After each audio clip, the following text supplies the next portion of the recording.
नमस्कार, स्वागत है आपका विक्रम टॉक्स में। मुद्दा बेहद ही संजीदा है। वीडियो आपने देखी होगी, शायद आप सोच रहे होंगे कि ये क्या हो रहा है और कहाँ पे हो रहा है। तो चलिए पहले आपको बता दें ये कहाँ हो रहा है। ये हो रहा है ग्रेटर नोएडा गौर सिटी 1 में। एक सोसाइटी है पार्क एवेन्यू, उसके अंदर की ये जो फुटेज आई है ना, ये शायद फिर से कई सवाल खड़ा कर देगी सबके मन में। हमने कुछ अभी बहुत ज़्यादा दिन नहीं बीते, हम कह सकते हैं सालों पीछे हमने देखा था कि आए दिन अब सोसाइटीज़ में ये चीज़ें आम होती जा रही हैं। जबकि आपको बता दें कि सोसाइटीज़ में अपनी सिक्योरिटीज़ कंपनी हर सोसाइटीज़ में लगी हुई हैं।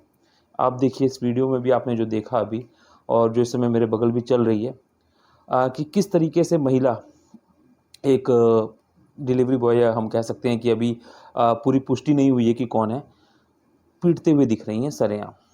दोपहर का समय है, सिक्योरिटी गार्ड्स भी वहाँ पे दिख रहे हैं।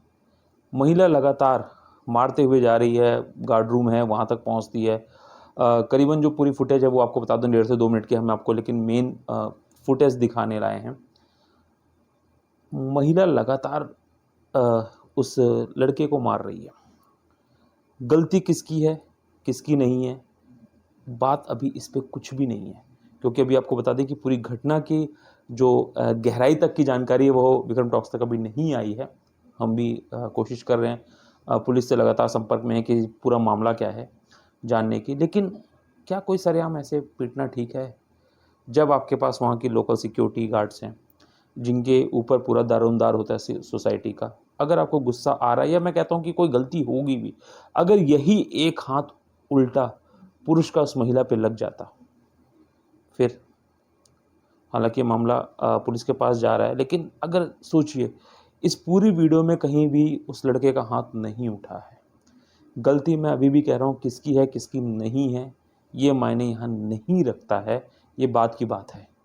लेकिन कैसे आम सरेआम और लेडीज़ की फैमिली वाले भी वहाँ दिख रहे हैं। वीडियो में दिख रहा है कि किस तरीके से, क्या वो बचाव के लिए नहीं आ सकते थे? क्या जो लेडी सिक्योरिटी गार्ड थी अगर वो जबरन पकड़ के पीछे बैठाती या ले जाती लेडीज़ को, तो क्या वो मानती? क्योंकि आप देखिए लगभग इस 50 से 60 सेकंड की लगभग इस वीडियो में भी लगातार एक महिला पुरुष को मारते हुए नज़र आ रही है, काफ़ी गुस्से में नज़र आ रही हैं। और आप ये सोचिए ये सार्वजनिक जगह है जहाँ पे वो गुस्सा कर रही हैं। ये फुटेज है, अगर ये फुटेज ना हो 1% के लिए और यही महिला आके ये कहें कि इस पुरुष ने भी मेरे साथ बदतमीज़ी की, इस पुरुष ने मेरे साथ ये चीज़ किया, मुझे मारा, क्या होगा अंजाम? महिला अगर जो सोसाइटी की सिक्योरिटी थी उससे नहीं खुश थी, तो आज की डेट में 1098 उत्तर प्रदेश में नंबर 1 रखा है। हम सब जानते हैं योगी सरकार की बात हो या महिला को सुरक्षित करने की सबसे बड़ा मुद्दा भारत इस समय छेड़ा हुआ है, वो भी बंगाल मुद्दे के बाद तो बहुत ही ज़्यादा हमने देखा है कि चीज़ें, और जब यूपी में भी हाथरस कांड हुआ था तो उसके बाद बहुत सजगता।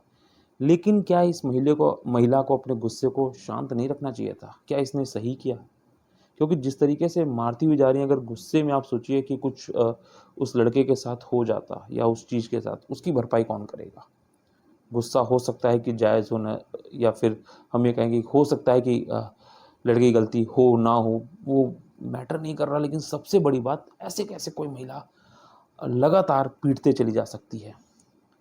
और सबसे बड़ी बात है जब महिला पीट रही होती है तो आस-पास ये बड़ा डर बैठा होता है कि, क्योंकि आप देखिए गार्ड्स भी एक तरह से बहुत लेडीज़ गार्ड जबकि हैं, लेकिन वो भी सँभाल नहीं पा रही हैं मैटर को, क्योंकि जिस तरीके से हाथापाई दिख रही है, अब इसमें हाथापाई भी नहीं कर सकते क्योंकि लड़के की तरफ से हमने एक भी हाथ उठता हुआ लेडीज़ की तरफ नहीं देखा है।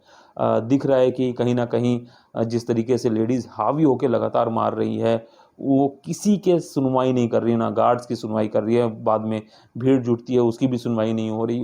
उसको ले जाके बस उसको ये है कि अपना सारा गुस्सा इस लड़के पे उतार देना है, जो बेचारा हेलमेट पहन के दिख रहा है, कुछ बात कहना चाह रहा है लेकिन वो कह नहीं पा रहा है, और महिला लगातार ताबड़तोड़ अपने पंचेस का इस्तेमाल किए जा रही हैं।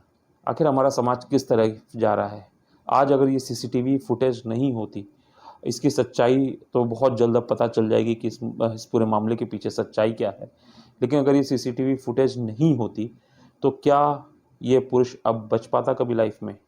अगर ये फुटेज नहीं होती तो महिला अगर ये कहती कि लगातार पुरुष ने मुझे थप्पड़ मारा, चीज़ें मारी, तो पूरी की पूरी जो दास्तान है ना वो बदल जाती। मुद्दा बहुत संजीदा है, क्योंकि जिस तरीके से महिला आक्रामक होके मार रही हैं, ऐसा लग रहा है कि कोई सनक उनके पे सवार है चीज़ों को लेके, उनके अंदर इतना गुस्सा भरा हुआ है कि वो रुक भी नहीं पा रही हैं। आप सोचिए, इतने सारे लोग होने के बाद भी महिला लगातार लगभग 1 मिनट तक लड़के को मारती रहीं, घसीटती भी रहीं। आप देख रहे होंगे कि कॉलर खींच के ले जा रही हैं, लगातार पंचेस पे पंचेस। लेडीज़ के फैमिली वाले भी हैं वहाँ पे, लेकिन वो 1 सेकंड के लिए आते हैं, फिर वो पीछे हट जाते हैं। आखिर चल क्या रहा है? शायद ये घटना बहुत बड़ी एक सीख दे रही है कि ऐसे मौके पे क्या जा सकता है, और कई सवाल भी खड़े किया कर रही है, क्योंकि अगर सोसाइटी जैसी जगह जहाँ पे खुद की सिक्योरिटीज़ होती हैं, कंपनीज़ होती हैं, हर सोसाइटी में कोई ना कोई सिक्योरिटी कंपनी लगी हुई है, अगर वो उस मुद्दे को नहीं सुलझा पा रही, तो अगर यही कोई रोड पे या कहीं बात होती, तब क्या होता? क्या महिला को फ़ोन लगाना चाहिए था कि नहीं पुलिस वालों को, मैटर कुछ भी हो, या ये मारना सही है? और अगर ये फुटेज नहीं होती तो क्या पुरुष कभी ये साबित कर पाता कि उसने हाथ टच नहीं किया है? आपको क्या लगता है? कमेंट बॉक्स में हमें ज़रूर बताइए, और साथ ही आने वाले जल्द ही कुछ घंटों में हम ये कहीं 1-2 दिन के अंदर इस पूरे मामले के साथ आपके सामने हम ज़रूर आएँगे। लेकिन महिला का ये गुस्सा पहली दृष्टि में तो सही नहीं लग रहा, क्योंकि किसी को अगर आप गुस्सा भी है तो ऐसे मार नहीं सकते, क्योंकि ये इसके लिए ही पुलिस बना है, प्रशासन बना है, इंटरनल सिक्योरिटीज़ बनी हुई हैं, वहाँ पे आप कह सकते थे। बहुत कुछ है, प्रशासन है, और ऐसा भी नहीं था कि बहुत रात हो चुकी है, ऐसा है या कोई है। दिन का समय है, चीज़ें हैं, बहुत ईज़िली अवेलेबल हो जाती। लेकिन इस तरीके से लगातार मारते रहना तो कहीं से भी जायज़ नहीं लग रहा है।